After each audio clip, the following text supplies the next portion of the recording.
Madam, आज के एजेंडे के अलावा भी कुछ मुद्दे डिस्कस हुए हैं, आप बताएंगे। देखिए, एक बहुत महत्वपूर्ण मुद्दा कई राज्यों ने, जिसमें दिल्ली भी शामिल है, पंजाब भी शामिल है, पश्चिम बंगाल भी शामिल है, एक बहुत महत्वपूर्ण मुद्दा कई सारे फाइनेंस मिनिस्टर्स ने उठाया कि क्यों जीएसटी को पीएमएलए यानी prevention of money laundering act के तहत लाया गया है।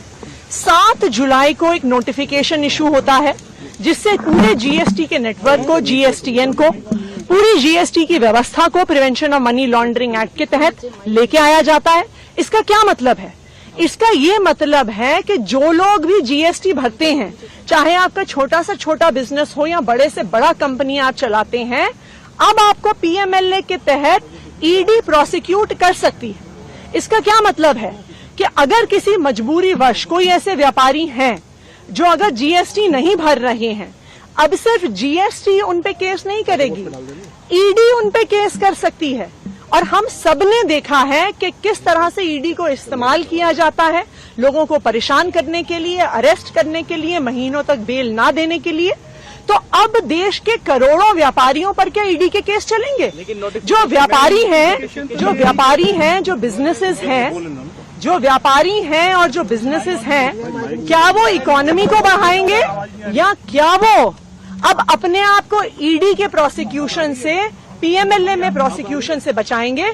हम इसका पुरजोर विरोध करते हैं और बहुत सारे फाइनेंस मिनिस्टर्स ने विरोध किया है, चाहे वो दिल्ली हो, पंजाब हो, पश्चिम बंगाल हो, राजस्थान हो, सबने डिमांड करी है कि इस पर, तमिलनाडु हो, कि इस पर जीएसटी काउंसिल में चर्चा होनी चाहिए। लेकिन तीखी बहस के बावजूद तक केंद्र सरकार और जो वित्त मंत्री निर्मला सीतारमण जी हैं, इस पे चर्चा करने के लिए भी तैयार नहीं है। तो हमने आग्रह किया है कि इस पे चर्चा होनी चाहिए, चाहे मीटिंग कितनी भी लंबी चले। करोड़ों व्यापारियों की जिंदगी, देश की अर्थव्यवस्था इससे जुड़ी हुई है। मैडम, आज के एजेंडे के अलावा भी कुछ मुद्दे डिस्कस हुए हैं, आप बताएंगे। देखिए, एक बहुत महत्वपूर्ण मुद्दा कई राज्यों ने, जिसमें दिल्ली भी शामिल है, पंजाब भी शामिल है, पश्चिम बंगाल भी शामिल है, एक बहुत महत्वपूर्ण मुद्दा कई सारे फाइनेंस मिनिस्टर्स ने उठाया कि क्यों जीएसटी को पीएमएलए यानी prevention of money laundering act के तहत लाया गया है। 7 जुलाई को एक नोटिफिकेशन इशू होता है जिससे पूरे जीएसटी के नेटवर्क को, जीएसटीएन को, पूरी जीएसटी की व्यवस्था को prevention of money laundering act के तहत लेके आया जाता है। इसका क्या मतलब है? इसका ये मतलब है कि जो लोग भी जीएसटी भरते हैं, चाहे आपका छोटा से छोटा बिजनेस हो या बड़े से बड़ा कंपनी आप चलाते हैं, अब आपको पीएमएलए के तहत ईडी प्रोसिक्यूट कर सकती है। इसका क्या मतलब है कि अगर किसी मजबूरी वश कोई ऐसे व्यापारी हैं जो अगर जीएसटी नहीं भर रहे हैं, अब सिर्फ जीएसटी उन पे केस नहीं करेगी, ईडी उन पे केस कर सकती है। और हम सबने देखा है कि किस तरह से ईडी को इस्तेमाल किया जाता है लोगों को परेशान करने के लिए, अरेस्ट करने के लिए, महीनों तक बेल ना देने के लिए। तो अब देश के करोड़ों व्यापारियों पर क्या ईडी के केस चलेंगे?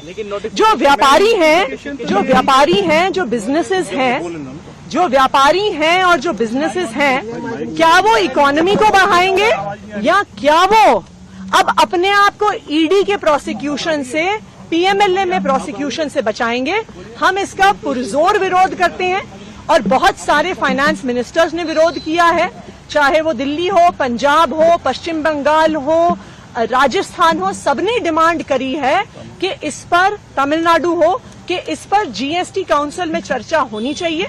लेकिन तीखी बहस के बावजूद तक केंद्र सरकार और जो वित्त मंत्री निर्मला सीतारमण जी हैं, इस पे चर्चा करने के लिए भी तैयार नहीं है।